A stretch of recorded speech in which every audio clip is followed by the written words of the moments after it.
Yes sir, what's up tout le monde? Bienvenue au What's Up Podcast. Ici votre animateur Jer Alain. J'espère que ça va bien. J'espère que vous avez passé une excellente semaine tout le monde. Notre invité de cette semaine, c'est nul autre que le chef du Parti québécois, Paul Saint-Pierre Plamondon. Fait que là je sais, on a reçu un politicien. Fait que là tout le monde, je vais vous demander, essayez de mettre les émotions de côté. Hein, laissez-vous aller dans le podcast, hein, laissez-vous tendez l'oreille et essayez d'écouter. Que c'est ça que vous aimez ou que vous aimez pas. Je pense que n'importe qui aime le Québec, qui aime l'histoire, va quand même aimer ce podcast-là, ok? Puis qu'est-ce que je suis vraiment content, c'est qu'on apprend un peu plus à connaître c'est qui Paul Saint-Pierre Plamondon, t'sais, parce qu'en entrevue de 10 minutes ou en petit extrait, ben, c'est rare qu'on peut apprendre à connaître vraiment quelqu'un. Fait que moi, j'ai vraiment beaucoup aimé qu'est-ce que j'ai appris de lui. On voit que c'est quelqu'un qui connaît vraiment de quoi qu'il parle. Hein? C'est quelqu'un qui est cultivé, qui est vraiment articulé.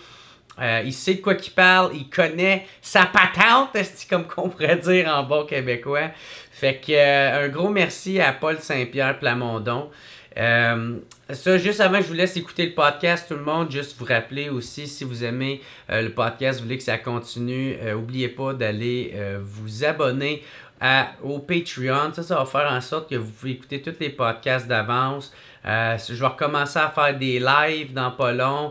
Hein, il va y avoir un nouveau podcast que je suis en train de travailler avec Orange Le Sort aussi qui va être sur le Patreon. Hein, fait que si vous voulez voir ça, ça va être là. Ou sinon, ben c'est ça, hein, tu sais, c'est ça, si vous voulez m'encourager, mais vous pouvez pas le faire de façon financière, c'est vraiment correct, il n'y a aucun problème. Vous pouvez juste vous abonner à la chaîne YouTube, hein, laisser un petit thumbs up, laisser un petit commentaire positif, c'est tout le temps super apprécié. Cliquez sur la cloche pour faire sûr de rien manquer. Ou sinon, vous pouvez toujours vous abonner à mon compte Instagram, Jer Alain, à ma page Facebook, Jer Alain. C'est Jer de R, Alain de L. Ça va être super apprécié. Et aussi, un gros merci à mon team WhatsApp de cette semaine. Alex de Voice, Boutique Bouchou, Quaticook, Éloi Blanchard, Gab au Joli Pied, Michael Boulanger, Steve Baudouin alias Mofo et Jean-Nicolas Néron, le Québécois et non le Canadien. Fait qu'un gros merci à mon team WhatsApp de cette semaine. Fait que sur ce, je vous souhaite un excellent podcast tout le monde. Essayez de pas vous chicaner dans les commentaires, là, tabarnak. À chaque fois que je reçois un politicien, la merde elle pointe tout le temps dans les commentaires. Bref, je vous aime tout le monde. On se revoit la semaine prochaine. Ciao!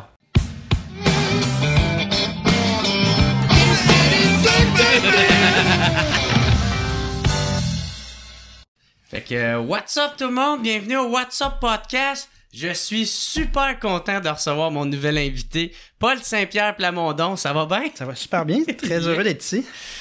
Comme je te disais tout à l'heure, je suis très content de te recevoir. Je suis super content de t'avoir sur le podcast.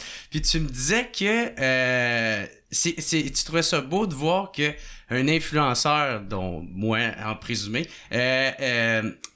affiche ses couleurs en disant que, tu sais, moi j'ai pas peur de le dire que je suis souverainiste, puis même j'ai ça dans le cœur, là, tu sais.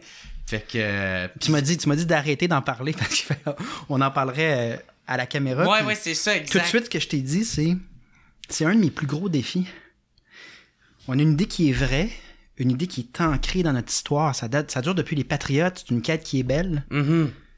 Devenir un pays, exister à l'international, réparer des injustices, pas juste pour nous autres, pour les Autochtones. Mais je te disais spontanément, ce qui a changé, c'est qu'après 95, le financement du milieu culturel a changé parce que le fédéral s'est mis à octroyer de l'argent. Ils sont pas supposés. Parce que tout ce qui est culturel, c'est compétence du Québec. Mm-hmm. Mais leur plan, c'était pas de négocier ou de trouver une solution avec le Québec, c'était d'envoyer des sous là où il y a des influenceurs. Mm-hmm. Et on a vu graduellement, c'est un des facteurs, je te dis pas que c'est le seul, mais spontanément, quand on parlait de ça, je disais, le financement des universités puis de la culture par le fédéral a créé beaucoup de frilosité, là, beaucoup de crainte de s'exprimer sur les questions politiques. Ah ouais. Puis ça a beaucoup changé depuis 95. Donc, quand j'en vois des courageux qui disent, moi, là, je suis convaincu et je suis transparent sur mes convictions. J'hésite pas à en parler. Mm-hmm. C'est sûr que c'est très important parce que ils sont de moins en moins nombreux, les gens qui s'expriment ouvertement sur le statut politique du Québec, sur notre destin national, sur l'avenir. Juste la discussion sur l'avenir qu'on veut, elle est de moins en moins présente. Moi, je me considère pas comme quelqu'un genre de super intellectuel. Puis, tu sais, genre, c'est pas moi qui vais aller débattre sur la place publique, là. Mais, tu sais, je pense que j'ai quand même le droit de le dire, tu sais, puis ça fait pas moi d'un esti d'abruti pour autant ou de quoi de même. Fait que moi, qui m'aime me suivre. Moi, je pense que c'est une bonne cause. Quand j'entends du monde parler en ce sens-là, je trouve que ça fait du sens. Moi, tabarnak, fait que, tu sais, je suis pas en train de le défendre à coûte. Peut-être des fois quand je suis bien pacté, mais, tu sais, le cœur, il va un peu plus, mais c'est une histoire de cœur. C'est une histoire de cœur. Si c'est juste une affaire d'intellectuel, premièrement, l'espace pour les arguments pour l'indépendance, il est difficile à trouver. Ouais. Mais c'est une histoire d'amour. C'est vraiment, est-ce que la vérité va gagner sur une culture du mensonge qui nous est imposée depuis longtemps? Est-ce que l'amour du Québec, dans ce qu'il a de différent, avec ses défauts et ses qualités, est-ce que tout ça va un jour nous amener à se dire oui? Tu sais, se dire oui, il y a quoi de plus émotif? Moi, une des choses qui me rend le plus émotif quand je fais un discours, là, c'est quand je demande aux gens de visualiser le soir qu'on va devenir un pays. À quel point ça va être beau, à quel point les gens vont pleurer, à quel point les jours qui vont suivre vont être d'une frénésie, là. Exister à l'ONU, avoir notre club de hockey dans toutes les compétitions, avoir nos athlètes qui représentent nos couleurs. Aussi, je pense que c'est mettre de côté toutes sortes de questions sur l'identité qui sont bien compliquées tant qu'on est dans le Canada, mais qui vont aller de soi le jour où on a notre pays. Moi, je suis convaincu, en fait, que l'idée qu'on est tous Québécois va aller de soi le jour où on a tous notre passeport québécois entre les mains, un peu comme on voit dans plein d'autres pays. Alors que dans le Canada post-national de Justin Trudeau, on est comme tous des catégories, puis je trouve que ça nous divise plus que ça nous unit. Mais visualiser ce moment-là, là, comment on va se sentir, qu'est-ce qui va arriver dans les semaines qui suivent, moi, ça me rend souvent émotif. C'est vraiment de l'amour, c'est vraiment de l'émotion. C'est pas juste intellectuel. Fait que c'est pas une discussion pour intellectuel, notre avenir. Non, mais tu sais, les enjeux, mettons, de qui doit être débattu, tu sais, mettons, des affaires, je sais pas, au point de vue économique, au point de vue agriculture. Ça en prend, oui. C'est ça. C'est là que je trouve qu'ils sont importants, les scientifiques intellectuels. Ouais. C'est plus dans ce sens-là, je voulais y aller, mais genre, tout le monde a le droit à son opinion, puis c'est ça, là, tu sais. Puis, mais je t'écoutais parler, puis j'étais comme, tu sais, il faut vraiment... C'est beau à entendre, mais il faut être quand même très optimiste, en ce moment. J'ai l'impression, parce que, tu sais, souvent, des fois, j'ai quasiment de l'air, d'un marginaux, C'est rendu marginal de penser que le Québec devrait décider lui-même de ses impôts. Ben, moi, je trouve pas, ses lois. On dirait que, par certains, on dirait... c'était ça, mais c'était ça la stratégie après le référendum de 95. On l'a perdu de pas grand-chose, ou on l'a peut-être gagné, en fait, s'il n'y avait pas eu de certaines manipulations du vote, mais peu importe. Le lendemain matin, c'est plate, mais la stratégie, c'était de marginaliser puis d'intimider les indépendantistes. Ah ouais, oui, c'est même pas caché, c'est pas une théorie là, obscure. Ouais. C'était ça l'intention de Jean Chrétien, c'est ça qu'il a mis en place. Et graduellement, on a vu en effet une certaine marginalisation d'une idée qui est pourtant fondamentale, profondément ancrée dans l'histoire du Québec et profondément juste. C'est une idée qui est juste et nécessaire. Puis là, au fur et à mesure qu'on voit notre déclin en termes de pouvoir dans le Canada, mais en termes linguistiques, culturels, là, j'espère, puis je le vois quand même dans la société civile, des gens qui se ressaisissent puis qui disent, là, est-ce que vraiment l'avenir que je veux donner aux prochaines générations, c'est celui là, d'un déclin graduel, comme tous les autres francophones dans toutes les autres provinces canadiennes?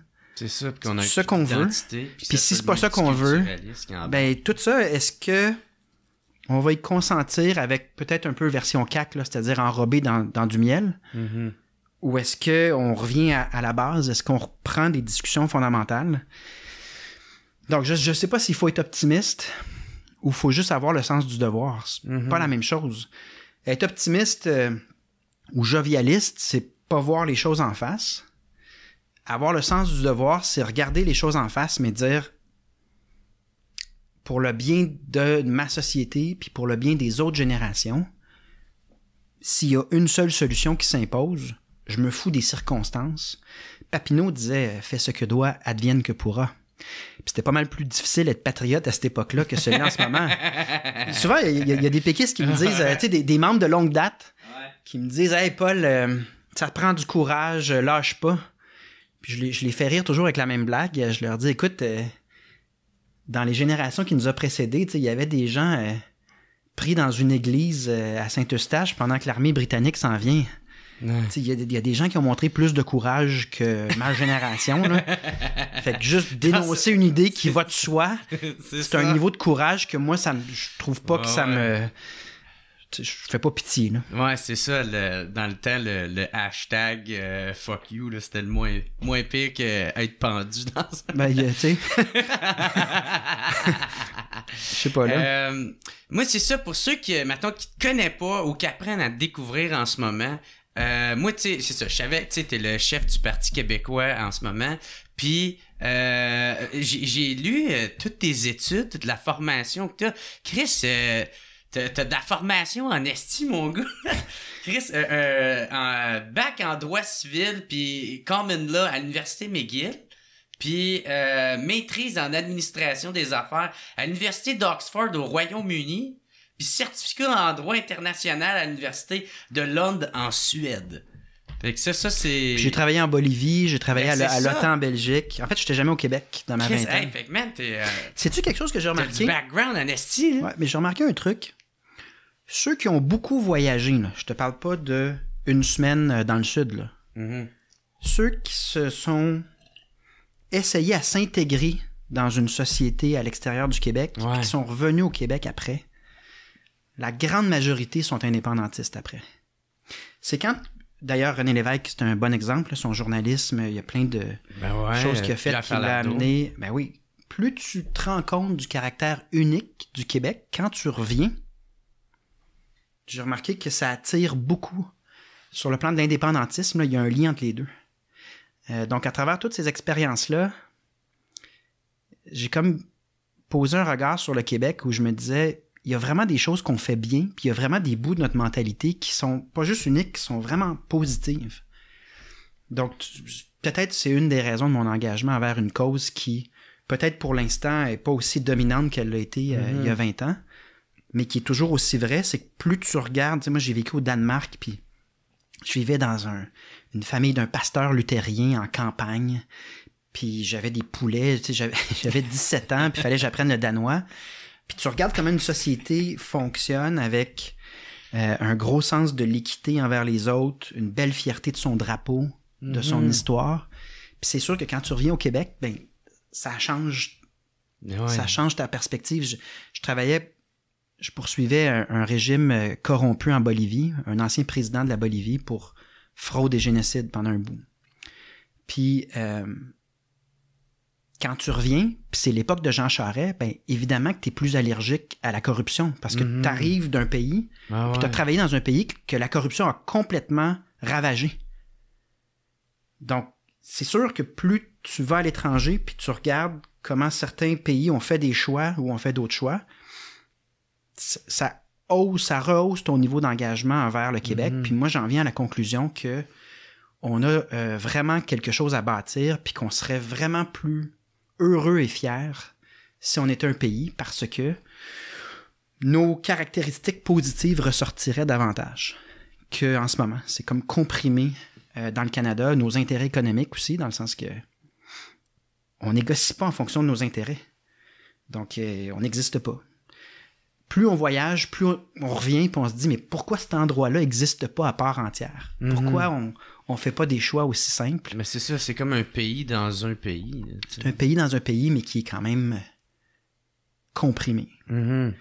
Et largement méprisé par le reste de son pays.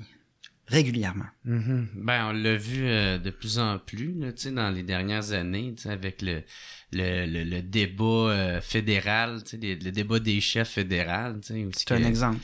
Il y en a un là, et sinon le prof de... Attaran, mon ami Attaran, mais même les médias se gênent pas pour publier des choses qui sont clairement anti-Québec, et ça dure depuis des décennies. Des fois, sur nos plaques, c'est marqué « Je me souviens », là, mais il y a des bouts, des fois, j'ai l'impression qu'on est comme toujours dans le même film qui recommence. C'est comme le jour de la marmotte. Ouais. Mais ça fait des décennies, c'était vrai pour mon grand-père. Là. Donc... c'est quoi? C'est comme s'il se fait d'une autre façon maintenant? Au lieu d'être le classique, l'ouvrier qui travaille dans l'usine du propriétaire anglais. Ouais, c'est plus ça. C'est que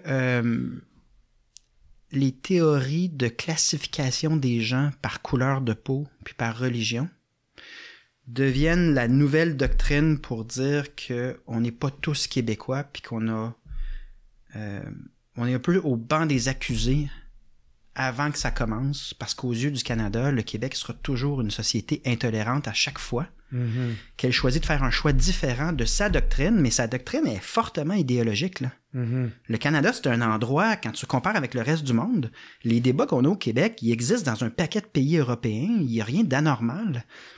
Mais dans l'ensemble du Canada, à chaque fois qu'on choisit, parce qu'évidemment notre situation est différente, notamment sur le plan linguistique, à chaque fois qu'on fait un choix différent de celui du Canada, le Canada qui se veut tolérant puis ouvert à la diversité est en fait très intolérant à notre diversité culturelle. Ils ont beaucoup de difficultés à concevoir qu'on pourrait faire un choix différent du leur et que ce serait pas le reflet du fait qu'on est une tribu retardée ou un groupe d'intolérants. Puis ces tribus-là, c'est un mot qui est utilisé. Là. Sur Facebook, j'ai repris une émission de CTV où ils parlaient du Québec puis de nos choix, là, puis c'était vraiment caricatural. Donc, ah oui, il y avait, je l'avais vu. Un panel de... C'est ça, d'une couple de chroniqueurs ou de, je sais pas trop, là. Mais c'est rien de neuf, tout ça, là. Ouais. C'est ce qui a amené Parizeau, c'est ce qui a amené Lévesque, c'est ce qui a amené plein d'autres générations à se dire, mais ça marche pas. Mais oui, ça a pris une nouvelle saveur parce qu'il y a des idéologies de gauche radicale qui prennent plus d'espace, notamment dans les campus universitaires, et qui permettent à nouveau de compresser, de mettre sur la défensive l'existence linguistique et culturelle légitime de la nation québécoise. C'est tout le temps le raccourci on est raciste. C'est un procès. C'est un procès perpétuel. Et évidemment, mais ça amène un paquet de jeunes à se dire, ben moi, même si ultimement je suis d'accord avec l'indépendance du Québec, ben je m'exprimerai plus parce que ça me tente pas d'avoir toute cette charge-là. J'avais une jeune péquiste récemment qui dénonçait que le simple fait de dire qu'elle est indépendantiste à l'UQAM, ben ça lui vaut des accusations d'intolérance, de racisme, de l'intimidation, bref. Ben ouais. Donc quand t'es rendu là, il y en a qui vont se dire, sais-tu, moi je suis d'accord là, mais j'ai d'autres choses à régler, je veux pas ce trouble-là en plus. Ou qui choisissent ses combats. Qui choisissent leurs combats. Puis il y en a d'autres qui se disent, moi je suis assez passionné par cette idée-là pour ouvertement dire, je suis indépendantiste et je pense que sur le fond, j'ai raison de dire ça. Puis que c'est que du positif ce projet-là, mais il y a une bonne charge d'intimidation et de diffamation. Puis bien honnêtement, j'adore ma job, mais le bout le plus dur, c'est le mépris constant. Et ça arrive jour 1 quand tu chausses les souliers du titre chef du Parti québécois. C'était tout aussi vrai pour des gens qui sont maintenant...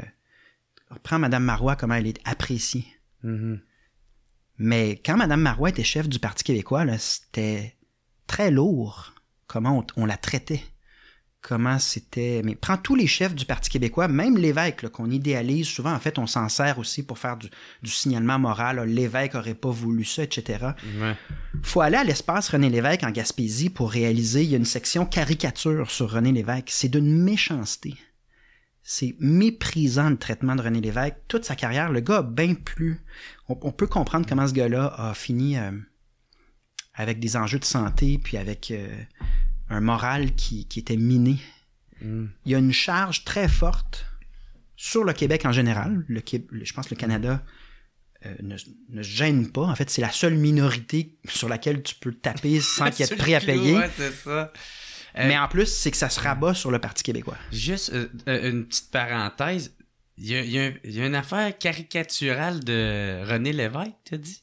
Il y a une section, quand tu arrives à l'espace René Lévesque, il y a une section... Gaspésie, ouais.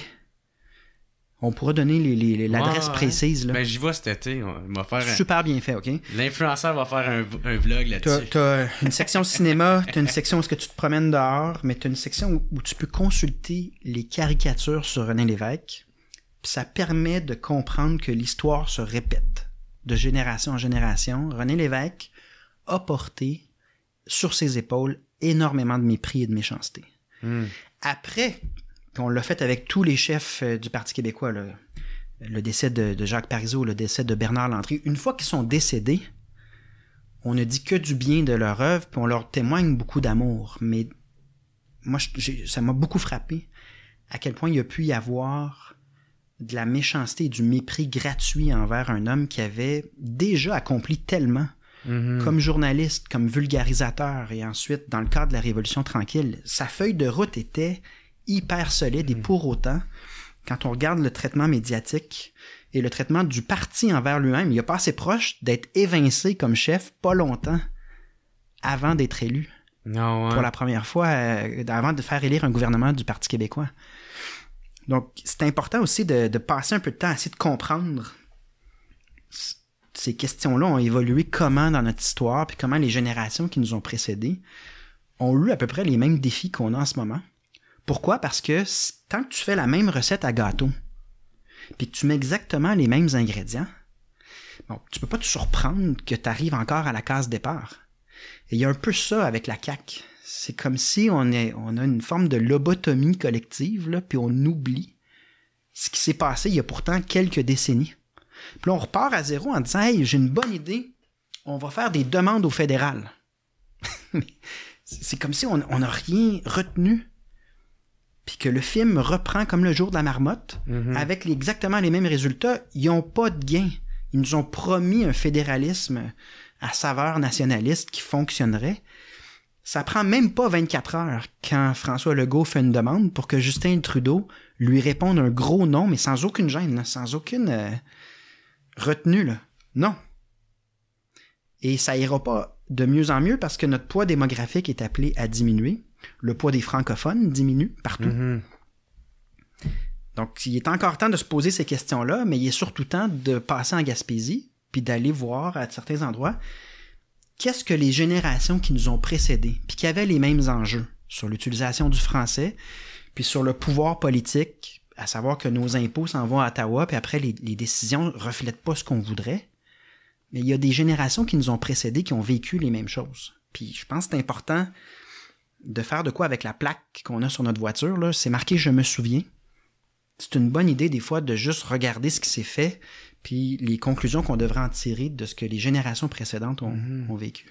Fait que toi, t'as appris, tu sais, maintenant, si on en revient avec ta formation, quand t'es allé justement en Bolivie, puis t'étais procureur bénévole en passant. En tout cas, c'est ça que j'ai lu, là.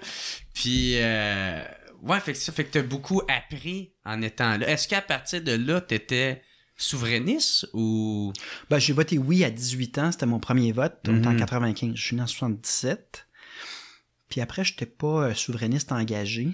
C'est pas tant la Bolivie qui m'a rendu fervent indépendantiste, c'est le fait que j'étais avocat dans les poursuites découlant du scandale des commandites. T'étais avocat là-dedans, toi? Oh, oui. Ah ouais? Je peux pas en parler parce que la base du travail d'avocat, c'est de dire quand tu desserres un client, tu t'engages à garder confidentiel ce qu'il dit. Si ça n'existait pas, ce secret-là, les gens craindraient de parler ouvertement à leur avocat. Fait que c'est une règle très, très fondamentale. Ce qui fait que je peux rien dire, je peux rien faire, mais je peux pas nier, c'est dans mon CV, je peux pas nier que j'ai travaillé dans les poursuites qui découlent du scandale des commandites pendant des années, puis que ça a eu un impact assez important parce que, écoute, je l'avais d'en face pendant longtemps. Ben, est-ce qu'on peut dire que c'est ça qui a fait le résultat? Il y a vraiment un lien. Ouais. Ah oui, parce que, en fait, la plupart des indépendantistes vraiment engagés, ils ont un moment où ils sont devant le phénomène, puis ils se disent, mais ça n'a pas de maudit bon sens. Il y a des moments marquants pour tout le monde, là. Puis moi, c'est celui-là, entre autres. Puis, comme je te disais, le fait qu'en voyageant, quand je revenais, je me disais, c'est quand même bizarre qu'on soit si inusité et unique comme peuple, mais qu'on n'existe pas. C'est quand même inexplicable comme situation. Ça me trottait dans la tête. À chaque fois que je revenais, j'étais comme, c'est donc plate qu'on se soit pas dit oui, puis qu'on ne nous donne pas le droit d'être plus...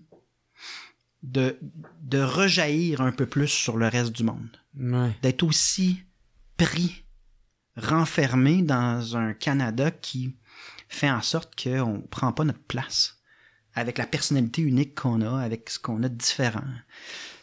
Ouais.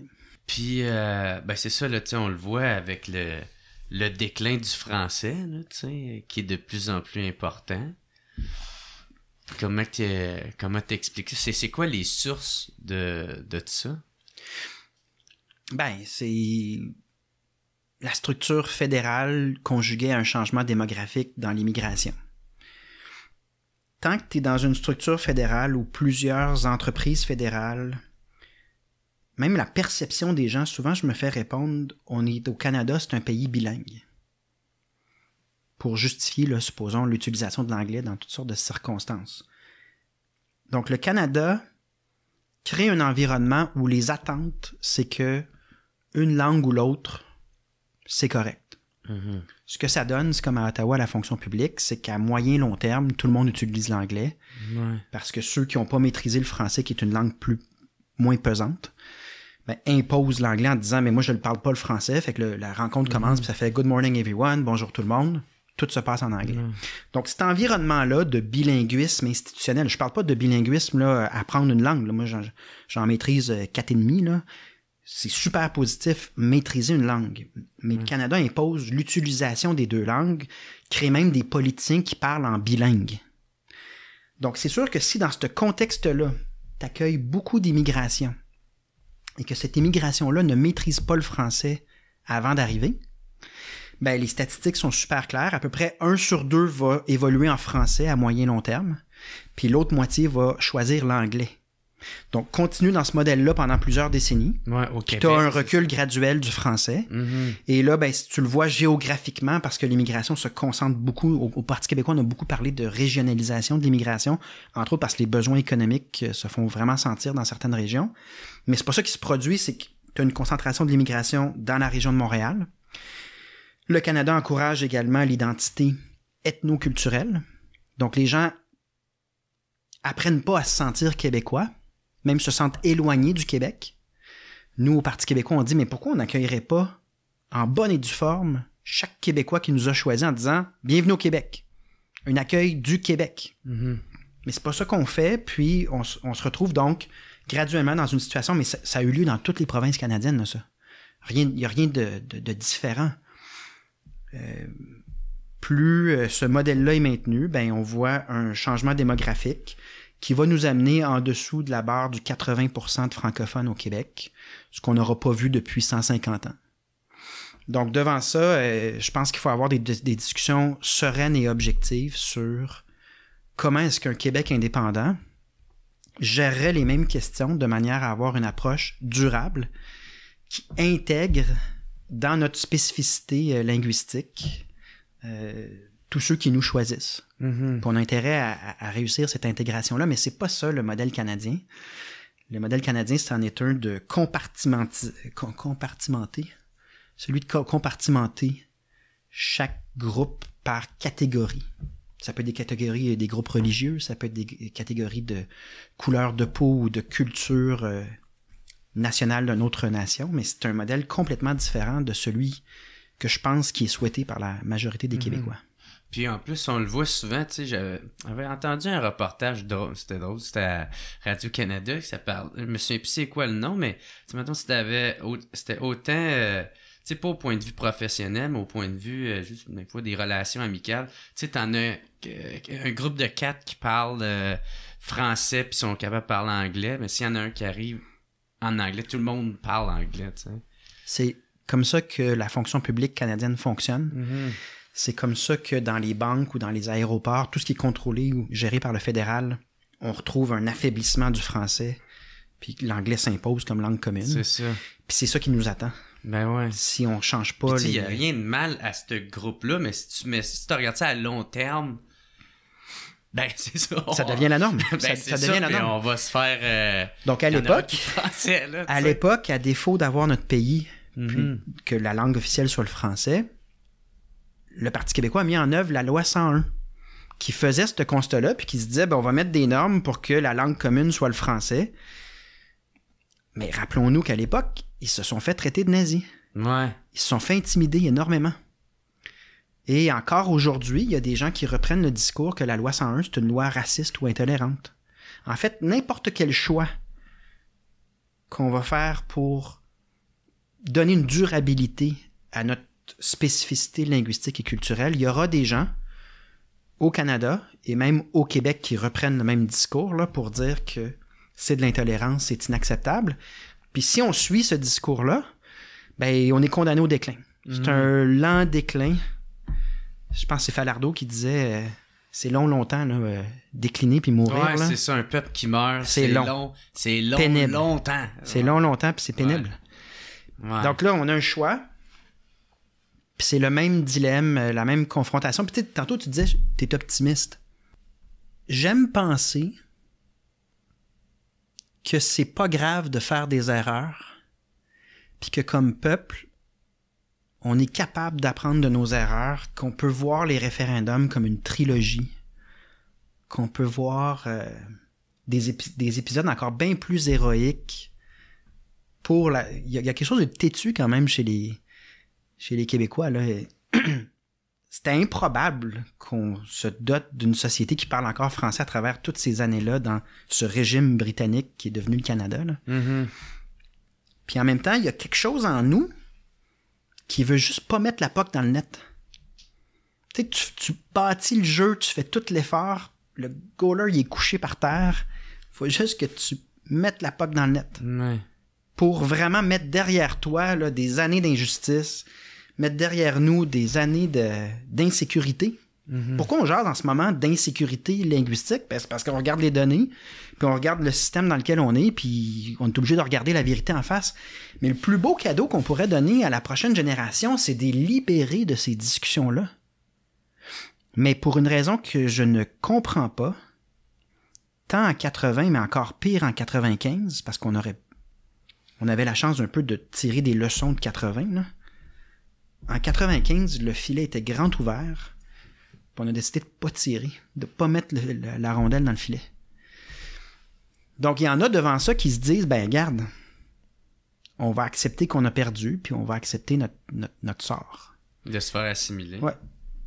Disparaître graduellement dans un Canada qui a vraiment pas de respect pour la diversité qu'on incarne. Mm-hmm. Sur le plan culturel et linguistique. Où tu te dis, il y a plusieurs choses admirables qu'on a faites. C'est admirable ce que les patriotes ont réussi dans des conditions qui menaçaient leur vie.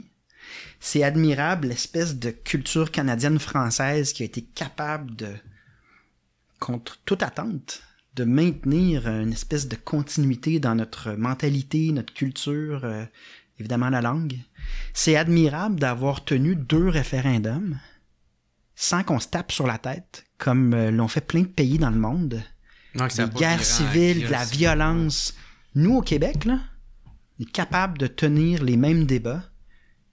Il y a eu un peu de tricherie, mais il n'y a pas eu de violence. Il n'y a pas eu de débordement comme on l'a vu à bien des endroits, même en Europe.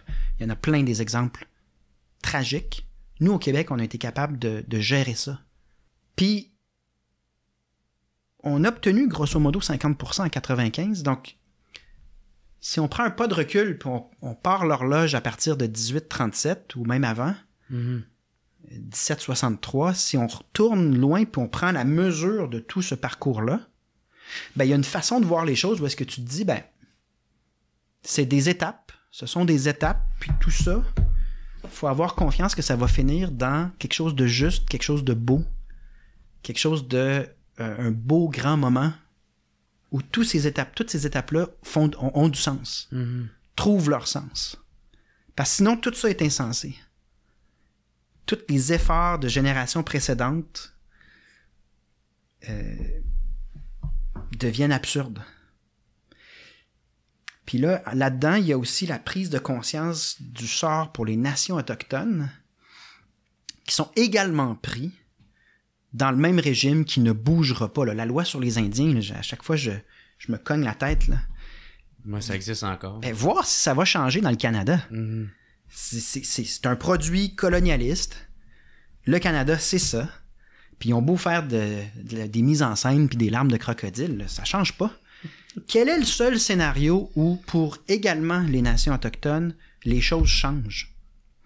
C'est le Québec qui dit « on brise l'ordre juridique du Canada », puis le lendemain matin, ben on a le loisir, puis on s'engage à négocier de nation à nation, parce qu'on le sait que vous êtes des nations qui ont vécu tout ce que vous avez vécu. Donc on va faire venir les Nations Unies, on va faire venir l'ONU, puis on va faire venir plein de gens pour nous conseiller puis nous amener à des négociations nation à nation qui fait que tous ces parcours-là trouvent une fin qui est juste, trouvent un caractère durable et heureux. Et c'est pas ça que le Canada nous réserve, c'est pas ça que le Canada a fait, c'est pas ça que le Canada fait en ce moment. Des fois, je me dis, pourquoi les gens voient pas à quel point c'est beau, à quel point ce serait beau, à quel point on serait heureux et fier de ça, être un des rares endroits qui arrive avec des solutions durables à des problèmes qui ont lieu quand même à d'autres endroits dans le monde. Donc, c'est ça, je sais pas si c'est être optimiste ou si c'est le sens des responsabilités, mais j'aime penser que l'existence des générations qui nous ont précédés a un sens. Puis que c'est comme n'importe quelle partie de hockey ou n'importe quelle décision qu'on a dans nos propres vies individuelles, c'est toujours entre nos mains. C'est toujours à nous de décider comment on réagit à des défis, puis on a toujours le choix dans la vie de prendre une bonne décision au lieu de continuer à prendre la mauvaise décision. On a toujours ça entre les mains.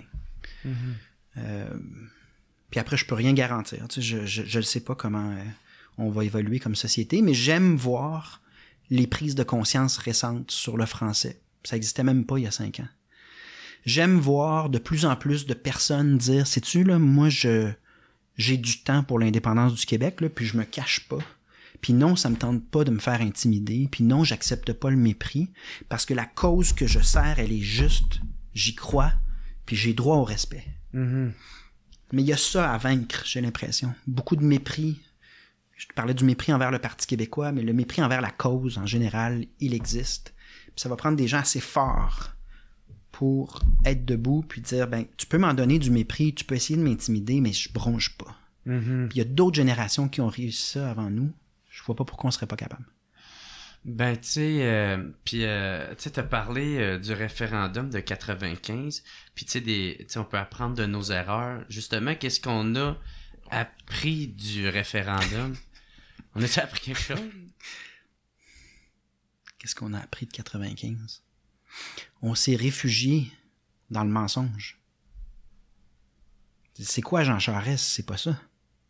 On l'a toujours bien élu, Jean Charest, là. C'est pas un cas fortuit. C'est pas une tornade qui est arrivée par... on a toujours bien choisi Jean Charest pendant longtemps. Il a démantelé à peu près tous les piliers de la société québécoise moderne. Notre estime de soi aussi, il y a passé. Là, quand t'es pogné dans la commission Charbonneau, là, comment tu vas avoir une bonne opinion ensuite de comment on est capable comme peuple de se gérer? Quel pilier tu parles, mettons, qui a démantelé, tu dis? Ben, c'est que ce que le PQ a fait beaucoup, parce que on peut critiquer le Parti québécois d'avoir été un peu chancelant ou inconstant dans sa volonté de faire atterrir le pays. Mais il y avait une partie du PQ aussi qui était bénéfique, c'était qu'on mettait en place des institutions pour que les régions décident par elles-mêmes, pour que les jeunes aient une voix, puis qu'on veille à la jeunesse, pour que nos aînés... c'est un parti quand même bienveillant, le PQ. Tellement bienveillant que des fois, j'ai l'impression que ce parti-là s'est mis à faire campagne plus là-dessus que pour sa raison d'être. Mais quand Jean Charest est arrivé, c'était la prolongation du camp du non. Là. Jean Charest était le camp du non. Il était là. Et dans l'intimidation de tout endroit, la suppression de toutes les sphères ou les institutions qui pouvaient potentiellement donner lieu à l'organisation de la pensée indépendantiste, structurer le mouvement, là, il y avait une mentalité de rouleau compresseur, mais de rouleau compresseur aussi de mesures sociales qui fait que les Québécois ont reculé là, pendant l'ère Charest. Notamment, je pense que la corruption qu'on a découvert dans la commission Charbonneau porte atteinte directement à notre estime de soi. Après, ça devient plus difficile pour un péquiste de dire, écoutez, on est capable, puis dans un Québec indépendant, on gérerait bien nos affaires. Parce que les observateurs regardent ça, puis ils se disent, ben, regarde dans quel état nous... Regarde comment on n'est même pas capable de gérer le ministère des Transports, la corruption là-dedans. Ça a fait reculer de beaucoup comment on se perçoit. Mais moi, comme indépendantiste, je fais le lien entre le camp du non puis tout cet affaiblissement de certains ministères, de programmes sociaux fondamentaux, de capacité à se gérer sans qu'il y ait de la corruption partout. Donc, c'est très triste. Puis je reviens à ta question. Qu'est-ce qu'on a appris de 95? Tant qu'on n'aura pas fait le choix de sortir d'une forme d'adolescence où on se plaint périodiquement de notre sort dans le Canada, mais on n'est pas prêt à aller prendre nos responsabilités, là, d'aller jusqu'au bout du raisonnement, tant qu'on demeure dans cette latence-là, on n'a rien retenu de 95, je suis désolé. Ouais. J'aimerais ça, tu sais, pouvoir dire, hey, on a vraiment tiré des leçons de... La seule leçon, je pense, qui politiquement peut être dit haut et fort, c'est qu'à tous ceux dont mes parents, c'est plate, là, mais à tous ceux dont mes parents qui ont voté non en 95 et qui pensaient que ça serait bon pour l'économie, que ça serait bon, qu'on trouverait une façon. Le déclin de la position politique, du rapport de force, de nos intérêts linguistiques, économiques, le déclin du Québec qui a suivi 95. Le déclin aussi de notre capacité à être fier d'être Québécois, là, il est éclatant. Et ça commence en 95. Ça commence le lendemain de 95 parce que, comme je te disais tantôt, le Canada se dit « je négocierai pas avec eux, mais je vais te les affaiblir ». Mais du côté aussi de ceux qui ont vécu la défaite, il y a un moment relativement traumatique. C'est comme une peine d'amour. Moi, j'en ai pleuré, j'avais juste 18 ans, mais je pleurais à chaudes larmes. Là, tu le sais que tu as un moment historique, tu le ressens, puis ça te glisse entre les doigts de pas grand-chose pour des raisons difficiles à expliquer également. Donc, tant qu'on n'aura pas décidé de tirer certaines leçons, dont celle que ce qui a suivi 95, c'est terrible. S'il avait fallu faire jouer le film de 95 à 2020 à tous les électeurs de 95 en disant « voici le film non ». Puis là, t'expliques là, la prise de pouvoir par Jean Charest qui est dans le camp du non. Qu'est-ce qui arrive? Comment ça se décline? S'il avait fallu dire ça, puis montrer les chiffres sur le français, montrer ce qui nous est arrivé au niveau de nos intérêts économiques également, s'il avait fallu montrer ça, puis que Jacques Parizeau avait eu ça entre les mains en disant « regardez le film du non, là, puis regardez l'autre film du oui ».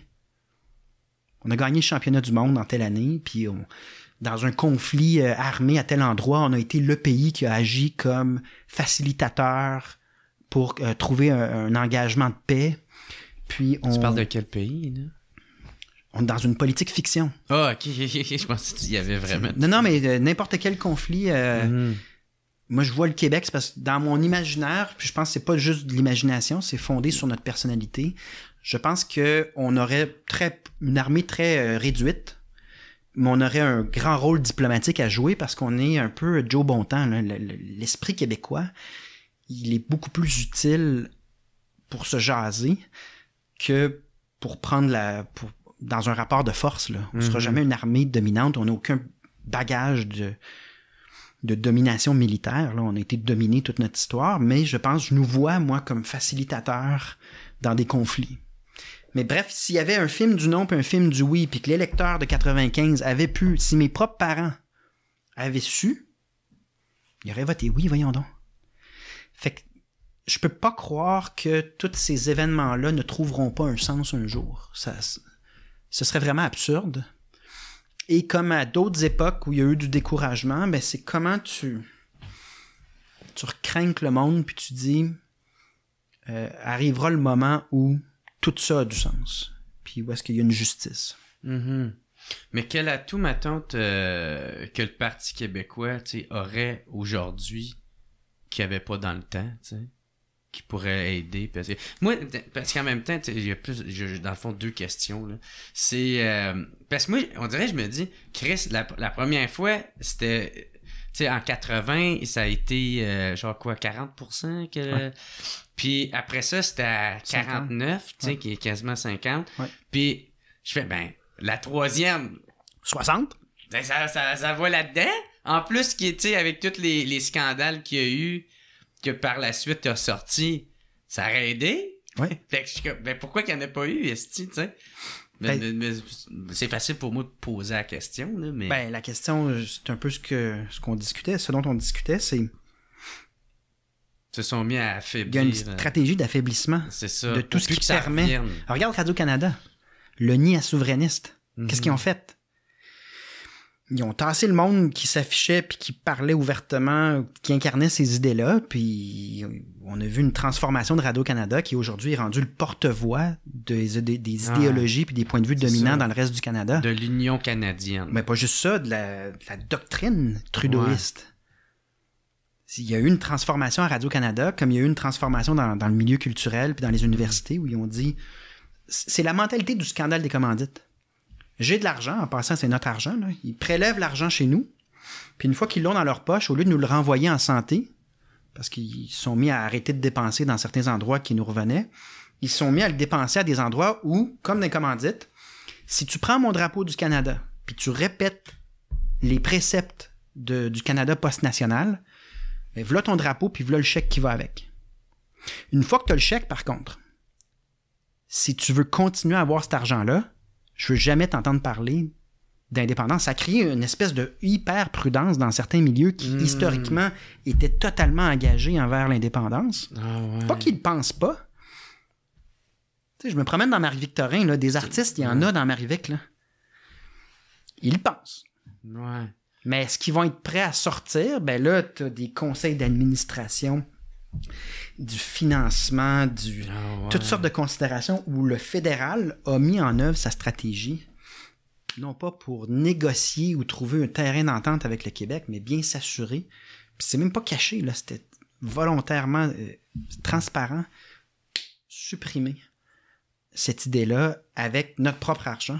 Ben c'est ça. C'est plate, mais c'est ça qui est arrivé, puis c'est ça qui continue à exercer une pression très forte sur le mouvement indépendantiste, parce que là, c'est vraiment un cheval, un lapin en termes de moyens. Là. C'est quoi le monde? Moi, man, je suis super en tabarnak d'apprendre ça, puis ça c'est pas plus que ça, ou le monde s'en calisse, ou le monde... Ben, c'est-à-dire que les médias... La vérité, c'est que le traitement médiatique de l'idée d'indépendance, c'est que c'est du vieux stock. N'importe quel média dans le monde, c'est pas propre au Québec. Ouais. Tu veux de la nouvelle? Mm-hmm. Le traitement médiatique accordé à l'indépendance, c'est « Ouais, on le sait. T'es indépendantiste. » Mais je me suis essayé souvent là, en point de presse le matin.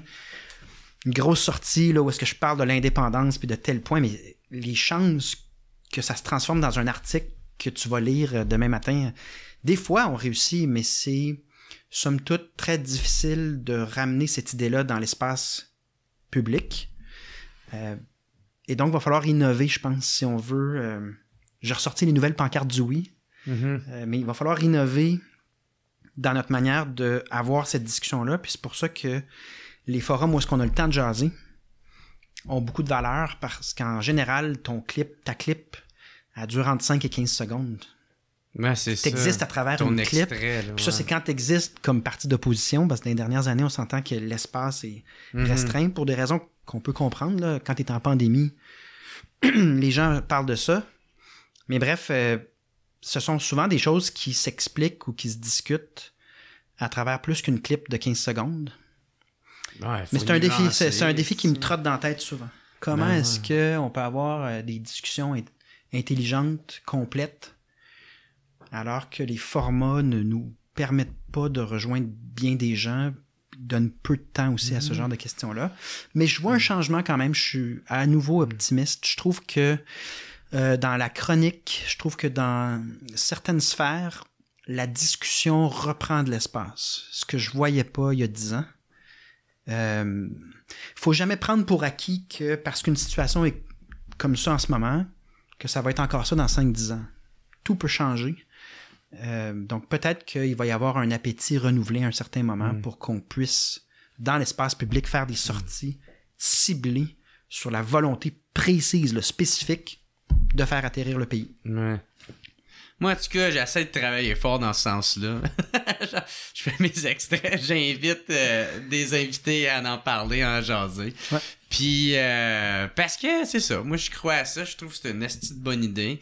Puis je trouve que ça va dans ce sens-là, tu sais. Puis je pense qu'il y a bien du monde qui sont un peu indécis, qui comprennent, ils sont pas réticents à l'idée, ils la comprennent pas trop, puis ils sont quand même bien dans leur affaire, fait que tu sais, puis ils sont occupés par la vie. Ils sont surtout occupés par la vie. Fait que tu sais, c'est pour ça qu'ils, tu sais, c'est dans le fond, c'est genre raconte-moi qu'est-ce que j'ai à gagner en le peu de temps possible. Puis heureusement, depuis quelques années, là, la réponse à cette question-là est plus claire. Le français décline, ce serait pas le cas dans un Québec indépendant. Ça se comprend bien, puis c'est plus aigu. L'environnement puis les réchauffements climatiques, c'est important. Le Canada arrête pas d'investir notre argent dans les sables bitumineux de l'Alberta. Ça tue nos exportations économiquement, c'est pas une bonne chose. Mais également, c'est parce que ça nous coûte 2 milliards d'argent qu'on aurait mis ailleurs, comme dans la transformation de notre économie pour avoir une économie d'innovation verte. Ouais, c'est ça. T'sais, je trouve que par rapport à il y a 10 ans, les problèmes que crée le Canada dans nos vies sont plus précis, puis les réponses sont évidentes. Donc, exister à l'international dans une économie globalisée, pouvoir négocier en fonction de tes intérêts, pas celui du voisin. Il y a une couple de choses comme celle-là que je trouve que question-réponse, tu peux le faire rapidement. Puis à la prochaine campagne électorale, c'est ce que je vais essayer de faire. Je vais essayer d'incarner le mieux possible, le plus directement possible, que cette idée-là, elle est bonne. Puis elle répond à c'est des solutions pour des vrais problèmes. En plus d'être le plus beau moment qu'on aura jamais vécu. En plus de ça, en plus de toute l'histoire, la justice, problème-solution, c'est vraiment ça que c'est. Donc, on va voir. Mais c'est plus facile, je pense, d'en parler aujourd'hui qu'il y a 10 ans parce que les problèmes sont plus aigus. Ouais, c'est ça. Ouais. Puis, on se parlait avant ça. Asti, c'était où qu'on était? Avec le référendum. Puis c'est ça, je t'avais dit, mettons, quel atout qu'on a aujourd'hui, ça serait tout ça ta réponse que la différence entre... Il y a plein d'éléments, là, mais rapidement. C'est moins risqué de faire l'indépendance. On est dans une économie globalisée. Donc, René Lévesque, lui, avait le fardeau de trouver quel marché. Puis, il essayait de trouver une souveraineté association pour qu'on puisse continuer. Genre, donner un exemple de vers où on pourrait aller. Oui, puis le Canada, évidemment, répondait non pour essayer de dissuader. On n'a plus ça aujourd'hui. Le risque, on l'a vu avec le Brexit. On verra si l'Écosse le fait avant nous, mais le risque dans une économie mondialisée, là, c'est un marché, le Québec, puis il va rentrer dans les accords déjà très standards. Donc, le risque est moindre. Les problèmes générés par le Canada dans nos vies, le fait que c'est pas durable pour nous, c'est évident. Ça l'est plus que ça l'était. Le bilan depuis 95, comme je te disais tantôt, il est terrible. Mais surtout, j'ose espérer que d'une fois à l'autre, on apprend de nos erreurs. C'est pas le fait de faire une erreur, de faire le mauvais choix. L'important, c'est qu'on corrige puis qu'à un moment donné, on aboutisse au bon résultat. Donc, j'ose espérer également que, comme dans le cas de mes parents, il y a des gens qui ont voté non en 95 puis qui voteraient oui en se disant là, c'est pas qu'on n'a pas essayé, c'est pas qu'on n'a pas été gentil, mais il faut se rendre à l'évidence puis il faut sortir de la latence dont je te parlais tantôt. Là. Puis faut aussi juste peut-être s'assumer. laisser la chance, tu sais. Parce que tu fais on a laissé la chance au camp du non. Là, on va peut-être laisser la chance au camp du oui. Ouais, mais c'est parce que le fardeau, c'est que c'est toujours plus facile de dire non puis de demeurer dans le statu quo. C'est ça. C'est le changement qui Le fait fardeau est toujours sur les épaules de la personne qui propose un changement puis qui dit « dis-moi oui ». C'est beaucoup plus simple de juste dire « écoute, je comprends, là, mais j'aime mieux demeurer dans ce que je connais déjà ». Ouais.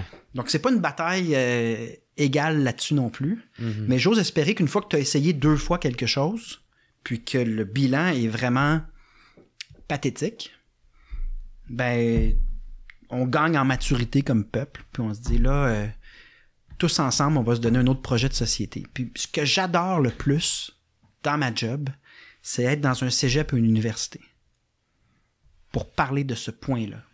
Parce que de leur point de vue à eux, il y a vraiment une possibilité dans un long livre avec plusieurs chapitres d'écrire un prochain chapitre qui est probablement le dernier chapitre du livre.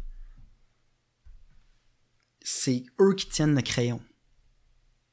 Puis c'est avec eux que c'est plus le fun, le plus intéressant de jaser de la suite, parce que si tu as à peu près 20 ans, tu regardes l'avenir, mais tu te donnes le droit de rêver, tu te donnes peut-être davantage le droit de visualiser ce moment-là parce que tu n'as pas connu la défaite, t'apporte pas.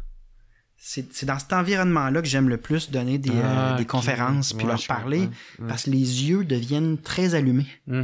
Émerveillés parce que eux ils voient ça de manière plus optimiste, mais ils l'ont pas vécu 95.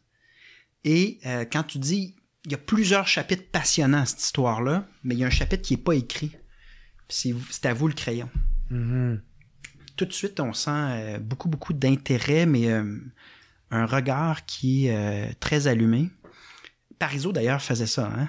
Avant, pendant, après la politique, il était très, très animé par l'idée de constamment parler aux jeunes de ce tracé-là des chapitres précédents. En disant, là, c'est à vous de jouer. C'est à vous de parler. Qu'est-ce que vous allez faire? Moi, il y a une affaire que j'haïssais quand les médias recevaient genre des indépendantistes. Ils faisaient, tu trouves pas que c'est une vieille idée? Bienvenue dans mon quotidien. Puis moi, je trouve que c'est la question. Je comprends pourquoi qu'ils la posent, là, mais tu sais, elle est expirée, là, cette question-là, là, tu sais. On s'en fout. Vas-y avec où tu veux t'en aller, là, tu sais, comme où tu le dis, tu sais. Je me souviens que moi j'écoutais bien des documentaires de Pierre Falardeau, puis lui c'est la même affaire. Il adorait aller parler dans les cégeps, puis il disait Chris, c'est juste là qu'on m'invite.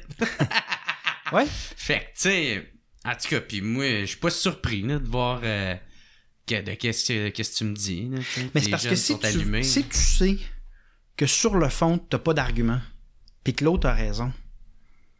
Une technique efficace pour empêcher cet argumentaire-là de prendre de l'espace, c'est de le réduire, de le diffamer.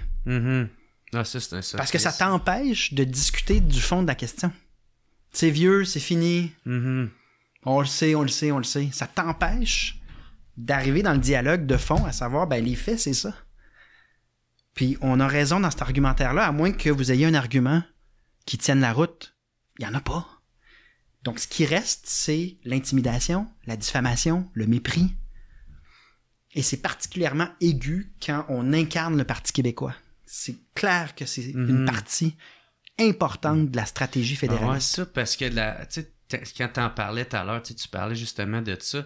Puis tu sais, c'est sûr que quelqu'un qui écoute qu'est-ce qu'on se dit en ce moment, il va faire, ben là, t'es politicien, ça fait un peu partie de l'affaire, mais tout de ce que je comprends, c'est que en plus d'être politicien, t'as encore un double fardeau, genre, vu que l'idée d'avoir un pays est déjà... stigmatisé. C'est ça, juste ça, c'est déjà... Stigmatisé, mais même, je te dirais, c'est ça, c'est un plan de match. Quand t'as plus d'arguments, le bullying... Ça y embarque. C'est une approche qui est constante. Ouais. Puis il y a aussi un effet de cascade. Des fois, j'ai l'impression qu'au Québec... on reçoit quand même régulièrement une forme de mépris envers le Québec venant du Canada. Notre différence est pas bien acceptée, surtout quand on fait des choix différents, je t'en parlais tantôt. Puis dans la manière de recevoir ce mépris-là ou cette intimidation-là, il y en a, je pense, qui veulent s'en détacher, s'en libérer. Puis c'est comme s'ils relançaient ça vers les indépendantistes. C'est comme si on répétait certains patterns, certains comportements. Ouais. Qui pourtant sont un problème venant du Canada. On le répétait à l'intérieur de notre société. Une forme de... C'est ça, c'est une forme de mépris.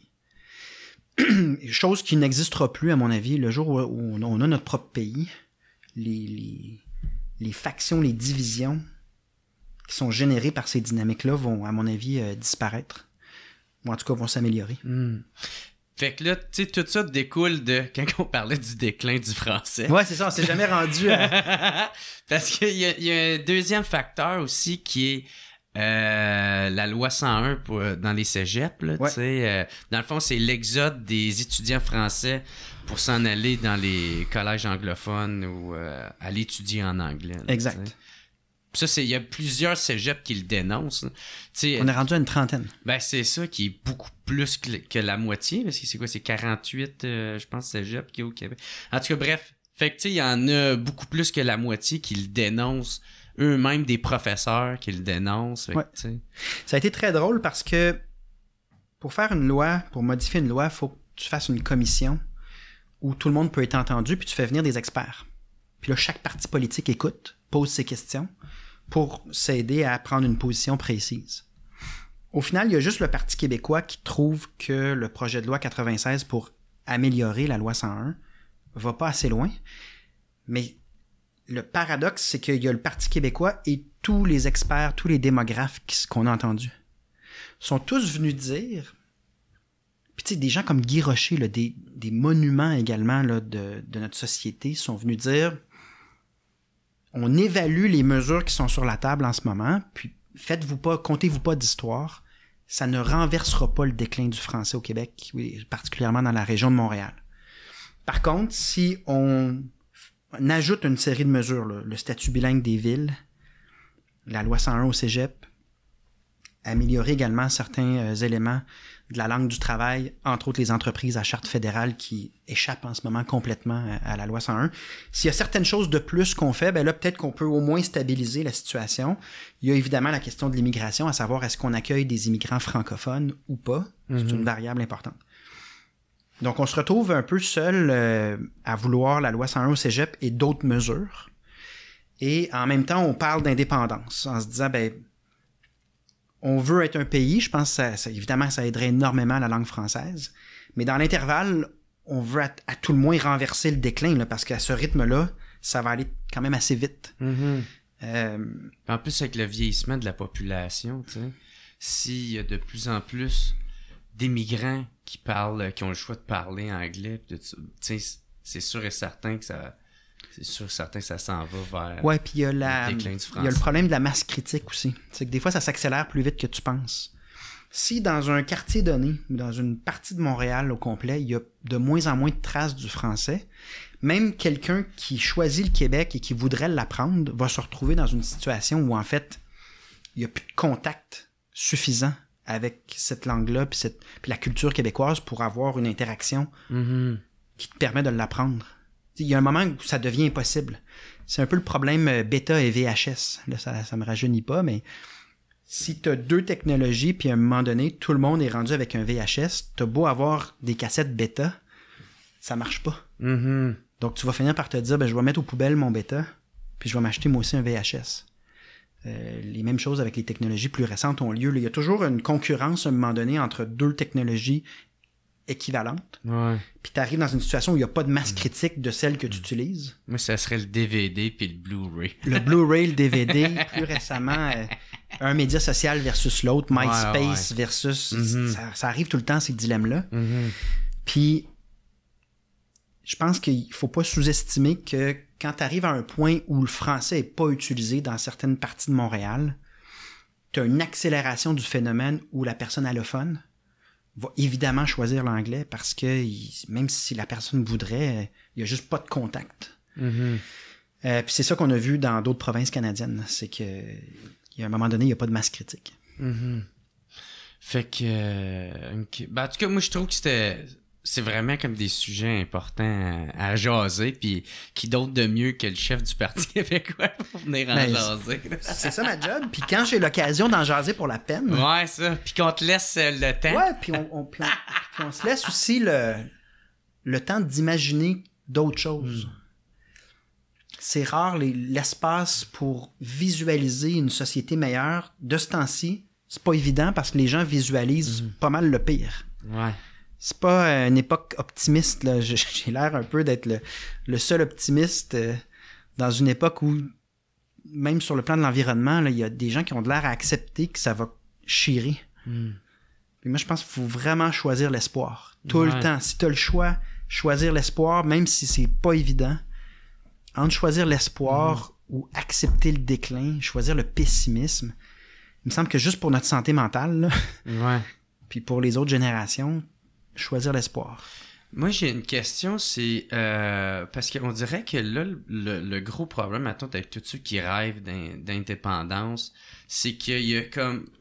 Il y a plusieurs, mettons, militants ou défenseurs, puis qui se retrouvent divisés, tu sais. Est-ce qu'il y aurait une façon, mettons, de toutes les rassembler, de s'unir, tu sais, comme QS, Québec solidaire, se dit souverainiste?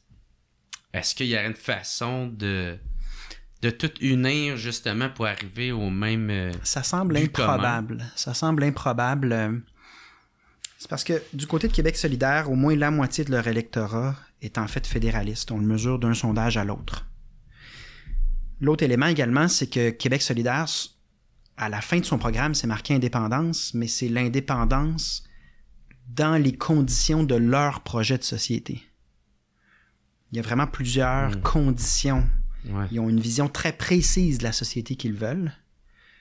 Alors que dans une société, il y a des gens à droite, il y a des gens à gauche, il y a des gens qui pensent toutes sortes de choses sur plein de sujets. Donc, si on veut que l'indépendance ait lieu, faut que n'importe qui est d'accord avec l'idée du oui, peu importe nos désaccords sur le reste, faut qu'on puisse juste voter oui, puis s'entendre au moins là-dessus. Même le processus de Québec solidaire vers l'indépendance est hallucinant, là. Ils disent, on va convoquer tout le monde, dont les fédéralistes, on va faire une constitution, on va essayer de s'entendre sur chaque point, puis ensuite on va voter sur cette constitution-là. Mais t'imagines comment, évidemment, l'impact, c'est, supposons que moi je suis en désaccord sur tel point. Prends la laïcité, là, l'exemple parfait, là. Ben, c'est marqué quelque chose sur la laïcité, puis moi je suis pas d'accord. Ben, la personne va voter non. Pourtant, cette personne-là était d'accord avec l'idée générale qu'on devrait prendre nos propres décisions. Donc, je suis obligé de conclure que on a notre part à faire au Parti québécois, c'est-à-dire assumer pleinement, de manière frontale, directe, le fait qu'on veut qu'un pays aboutisse, qu'on veut que le projet fonctionne. Ah, c'est sûr. Puis dire aux gens, si vous êtes d'accord avec cette idée-là, même si la CAQ vous dit que c'est fini, même si QS vous dit que c'est à condition d'un projet de gauche... je sais pas comment qualifier cette gauche-là, là, orangiste, puis que c'est ça le seul chemin vers l'indépendance. Nous, on vous dit, là, si vous êtes d'accord avec cette idée-là, puis vous voulez qu'elle aboutisse, qu'elle ait une pérennité, nous, c'est qu'on l'assume, puis on le met de l'avant, puis on va bien le mettre de l'avant. Je pense que c'est la seule solution, parce qu'on a quand même, comme société, exploré là, toutes sortes de possibilités de collaboration entre les partis. Dans le cas du Parti québécois, on a fini avec des négociations avec Québec solidaire où on se faisait traiter de raciste. Comment est-ce que moi, comme chef, après, je peux me retourner à mes membres puis dire « Hey, j'ai une bonne idée, on va recommencer ce film-là. » Je peux pas, là. Donc, on va l'assumer totalement. On va dire aux gens « C'est important. La langue française est importante. Encore là, on est très unique parce qu'on veut aller plus loin. » On est unique sur d'autres questions d'équité sociale. Puis, pour toutes ces raisons-là, si vous êtes d'accord puis vous voulez que ces idées-là vivent et prennent plus d'espace, encouragez-nous. Souvent, on l'entend souvent, là, celle là, de la péréquation. C'est mais on gagne de l'argent avec la péréquation. Tu peux-tu vulgariser, c'est quoi qui arrive pour vrai? Ouais, c'est ça. Tu sais, pour leur faire un peu pharmacie. Ouais. Ben voici là, si à la maison vous avez des gens péréquation, voici quoi leur répondre. Quand tu as une unité économique très grande, le problème c'est que c'est difficile faire un arbitrage entre les activités économiques de chaque province. L'activité économique en Alberta, c'est le pétrole. Ça génère des profits pour l'État canadien, oui, mais ça génère aussi une pression à la hausse sur la devise canadienne. Le dollar canadien est élevé parce qu'il est dopé par le pétrole. Quand le pétrole canadien s'est mis à s'accélérer, les entreprises manufacturières du Québec ont mangé la claque. Pourquoi? Parce que si le Québec était un pays, sa devise serait plus basse, donc ça favoriserait les exportations. Mais si tu fais beaucoup de pétrole, tu hausses la valeur de la devise et donc ça tue nos exportations. Ce que le Canada répond à ça, c'est « Ouais, peut-être que je nuis à ton économie avec cette activité-là, mais je vais t'envoyer un chèque. » 2 problèmes. Le problème, c'est que le gouvernement du Canada, c'est pas que la péréquation, c'est tous les impôts qu'il perçoit. Puis quand on se demande comment il dépense l'argent, il faut prendre la péréquation et les investissements directs. C'est quoi un investissement direct? C'est quand tu encourages une entreprise puis tu dis « Hey, tu veux-tu une subvention? Je te la donne. » Quand on mesure les investissements directs et la péréquation, c'est pas si avantageux que ça. Mais quand on ajoute le fait que notre économie est atrophiée, comme désavantagée par d'autres activités économiques qui sont pas les nôtres, quand on ajoute à ça que quand on s'en va négocier un accord international puis que nos industries auraient un intérêt quelconque, mais que le reste du Canada n'a pas cet intérêt-là, toutes les fois là, que l'intérêt du Québec a été jeté comme un token de fin de négociation, là, quand tu ajoutes tout ça, c'est une très mauvaise idée de ne pas gérer toi-même tes affaires. C'est une très mauvaise idée d'être dépendant d'une redevance d'un pays qui ne décide pas en fonction de tes intérêts parce que tu n'es pas capable d'adopter la meilleure stratégie pour toi-même. C'est tout le temps à leurs conditions aussi. Ben oui, dans un ensemble où est-ce que tu pèses pas lourd. Ouais. Tu pèses à peine 20% de l'équation. Puis avec tout l'historique qu'on connaît, non, c'est pas dans notre avantage économique. Et, tu sais, quand je parle de s'affranchir d'une forme d'adolescence ou de latence, il faut avoir ce courage-là de dire, c'est certain, prenez vos vies personnelles, là, entre gérer toi-même ton budget ou laisser ton voisin gérer ton argent, la réponse est évidente. Puis cette redevance-là, comme je te dis, quand tu mets tout dans le panier, elle pèse pas lourd. Puis avec le déclin du pétrole aussi, c'est parce que ça nous ralentit. Nous, on a intérêt à aller dans les énergies vertes puis avoir une concurrence, un avantage concurrentiel à l'international avec nos propres entreprises. Ben ouais, le Canada reste pogné, il reste pogné dans le pétrole. Puis à un moment donné, ça va finir cette affaire-là. Donc, faut pas non plus visualiser que le pétrole canadien va générer de la péréquation pour toujours. Là. C'est à la fin de ce cycle-là. Mais nous, en ce moment, notre argent va là-dedans au lieu d'aller dans nos entreprises pour qu'on soit concurrentiel. Ça fonctionne pas. Donc, c'est à nouveau, c'est des explications partielles pour décourager les gens d'être courageux puis de prendre leurs responsabilités. C'est ça, puis dire des demi-vérités. Là. C'est des demi-vérités. C'est ça, tu sais, on va dire, ouais, on va dire du cash, mais il dit pas l'autre partie. Mais c'est comme les camions de la Brinks. Tu sais, quand je dis que les autres générations, c'est toujours le même film, quand tu mets en scène des camions pleins d'argent qui quittent le Québec parce que l'idée d'indépendance prend trop de place, c'est la même technique. Tu veux-tu expliquer ça? Parce que tu m'as un peu perdu. Là. Les camions de la Brinks, c'était une mise en scène. Il faudrait qu'on trouve la date, là, c'est dans les années 70. OK. Une mise en scène pour faire peur aux électeurs, où on simulait que les banques canadiennes, parce qu'elles sont toutes contrôlées à Toronto, à part Desjardins, là, les banques canadiennes, c'est Toronto, puis ils ont une succursale à Montréal. Okay. Ils se sont fait une stratégie, puis ils se sont dit, on va simuler que les camions remplis d'argent quittent le Québec, tellement la menace indépendantiste va créer l'effondrement de notre économie. Ouais. Pour faire à croire. Que l'argent s'en va. Ben oui, il y en a plein des épisodes comme ça. Ah ouais? Ouais. Faut voir. Pas ça. Ah oui, Camion de la Brinks. On retrouvera l'année, là, j'ai un blanc de mémoire sur l'année précise, mais Confort et l'indifférence. Le documentaire, l'as-tu vu? Non. Faut que tu vois ça également. Il y a une dame qui dit, là, on est dans le processus référendaire de 1980. Puis il y a une dame qui dit avec beaucoup de mépris, est-ce qu'on mord la main qui nous nourrit? Est-ce qu'on fait ça? Est-ce que... Et on voit, c'est très frustrant quand on regarde ça avec le recul parce qu'on se dit, c'est toujours le même pattern qui se répète, c'est que c'est notre argent, il se ramasse à Ottawa, puis ensuite ça se retourne contre nous. Parce qu'on n'a pas le contrôle sur cet argent-là, puis on se fait dire, récemment, là, je me fais dire sur Twitter hier, Mitch Garber, aie plus de respect. parce que cet argent, c'est le Canada qui te fait vivre. Ouais. C'est le Canada, puis un autre qui dit « L'armée canadienne, tu penses que tu n'avais pas de besoin pendant la pandémie? » Un instant, c'est notre argent. C'est Ottawa qui pige dans notre poche. Puis ensuite, on se fait répondre « Comment oses-tu remettre en question cette bébelle colonialiste-là qu'est le Canada, alors qu'ils te font tout ça pour toi? Ils font pas ça pour moi. Ils ont pris ça dans ma poche. Mm-hmm. Voir si je serais pas capable moi-même de prendre cette même argent-là puis de faire la même chose à Québec. Dans l'intérêt du Québec. Mais de génération en génération, ça ne change pas. Ouais. Notre argent se tourne contre nous. Mm-hmm. Se tourne contre notre démarche. Dans les yeux de ce monde. Ben oui. Les personnes âgées, durant les référendums, qu'est-ce qu'ils se sont fait dire? Ils se sont fait dire, ben, t'auras plus de chèque pour ta retraite. T'auras plus d'argent. Qu'est-ce que les fonctionnaires se sont fait dire? Ben, t'auras plus de job. Puis qu'est-ce qui aurait arrivé si, mettons, le camp du oui l'a remporté? Ben, il y a mille et une solutions. Évidemment qu'on est une économie autonome, puis que les ajustements se font, puis c'est la fin des dédoublements, donc on sauverait de l'argent. Parce que là, on fait tout en double. Mm-hmm. Mais je veux revenir à la peur, puis le fait que ça se répète d'une génération à l'autre. Gandhi disait...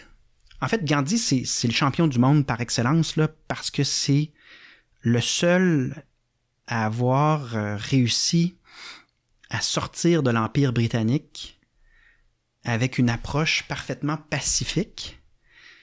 Et je pense que c'est un défi, l'Empire britannique, parce que c'est pas des formes d'oppression qui s'apparentent à une violence évidente. D'autres empires coloniaux ont été beaucoup plus violents. Je pense que l'Angleterre, pour y avoir vécu 1 an et demi, ils ont une mentalité où c'est comme un cadeau de se faire donner l'héritage britannique et ils vont être très habiles à te faire comprendre que si c'était pas de leur héritage et de leur grandeur, ben tu serais probablement pauvre, mais grâce à leur régime. Donc, ce que ça veut dire pour la peur, c'est que c'est toujours le même argument. Si tu sors de mon régime, si tu sors de l'Empire britannique, le pire va t'arriver. La pauvreté, les sauterelles, les tornades. Mm-hmm. Ils ont fait ça en Écosse. Même argument. Et Gandhi, lui, a dit, il n'y a rien de pire que la peur. Il n'y a pas de sentiment plus contre-productif et dangereux pour l'humanité que la peur. Parce qu'on arrête de réfléchir. Donc, c'est pour ça que Parizeau parlait beaucoup de peur. Il disait, il faut sortir de la peur. Puis même en ce moment, au Parti des Québécois, des fois, j'ai l'impression qu'il faut que je convainque notre organisation de se libérer de la peur. Puis c'est ça qui nous attend pour les prochaines fois. Mm-hmm. La peur va être le plan de match principal, va occuper tout l'espace. C'est ça qu'ils ont fait à chaque étape. Ils ont envoyé des conseillers en Écosse pour l'Écosse en disant, voici le plan de match si vous voulez de gagner. Faites leur peur. Donc, l'énigme, je reviens à ta question de tantôt, qu'est-ce qu'on a appris de 95, puis qu'est-ce qui est l'avenir, puis l'énigme qu'on doit solutionner, c'est comment sortir de la peur. Comment, comme société, se libérer de la peur pour se tourner vers la bienveillance. Puis là, on sort complètement de la politique. Gandhi était d'ailleurs très loin de la politique. La place de la spiritualité chez Gandhi est indéniable. Sa pensée s'élève complètement. En passant, j'ai zéro la prétention là, d'être Gandhi ou d'être approché. Là. Non, je n'avais pas pris. Mais ça m'intéresse. Je trouve ça super intéressant. C'est inspirant. C'est inspirant, mais c'est complexe. Mm-hmm. Parce que là, tu sors complètement de la politique. Puis tu regardes l'humanité, puis tu te dis, où est-ce que ça s'en va, cette affaire-là? Est-ce qu'on est capable, comme être humain, de un jour vivre dans une paix, dans une durabilité, ou est-ce qu'on est juste trop fou pour s'auto-gouverner? Mm-hmm. Il y a bien des gens qui se posent cette question-là à la lumière de ce qui nous arrive en ce moment. Puis je trouve que la réponse de Gandhi, elle est non seulement spirituelle, mais elle est très, très orientée sur le fait que l'humanité doit vaincre un sentiment très précis, celui de la peur. La peur de l'autre, la peur des conséquences, même dans notre bonheur individuel, combien de personnes passent leur vie à pas faire vraiment ce qu'ils voulaient. Mm-hmm. Parce qu'ils ont peur. Je sens tabarnak, mais je suis humoriste. Là, ouais. Combien de personnes laissent la peur déterminer une vie qui passe tellement vite. Mm-hmm. Donc, je sais pas comment on est arrivé à ça, mais dans les personnages les plus intéressants, Gandhi, la notion de peur, et le fait que Jacques Parizeau en a parlé beaucoup, dans le fait que c'est encore le plan de match. Ah oui, c'est ça, on parlait des camions de la Brinks, puis plein d'épisodes. La peur, c'est une vraie énigme. Comment sortir de la peur dans nos vies individuelles? Aller au bout de notre potentiel, de nos idées, même les plus improbables. Ouais. Comment retrouver une confiance en l'humanité à travers le fait qu'on n'a pas peur et donc on n'a rien à perdre à essayer que l'humanité fasse mieux que ce qu'elle a fait auparavant. On est vraiment là-dedans parce que moi je sens beaucoup de peur, d'insécurité avec la pandémie. Là. C'est vraiment ça. Là. C'est le sentiment de peur et d'insécurité qui a pris beaucoup d'espace. Ah, puis aussi avec tout ce qui se passe dans le monde, là, tu sais... Ça coupe les liens humains. Ça coupe la confiance. Ah ouais, on le voit de plus en plus aussi, tu sais. Moi, je pensais que c'était juste au niveau de la communication, mais même au point de vue politique, tu sais, il y en a qui ont de moins en moins être capables de se parler. Ça tombe vite en insulte personnelle, tu sais. Fait que puis c'est de plus en plus difficile. Puis ça, moi, ça me fait peur. Je fais, Chris, c'est le monde qui nous dirige. Ils ont de plus en plus de la misère à jaser, à se parler. Tu sais, il y a des menaces qui se font. Tu sais, fait que... Mais ça, il y a une explication plus précise, là.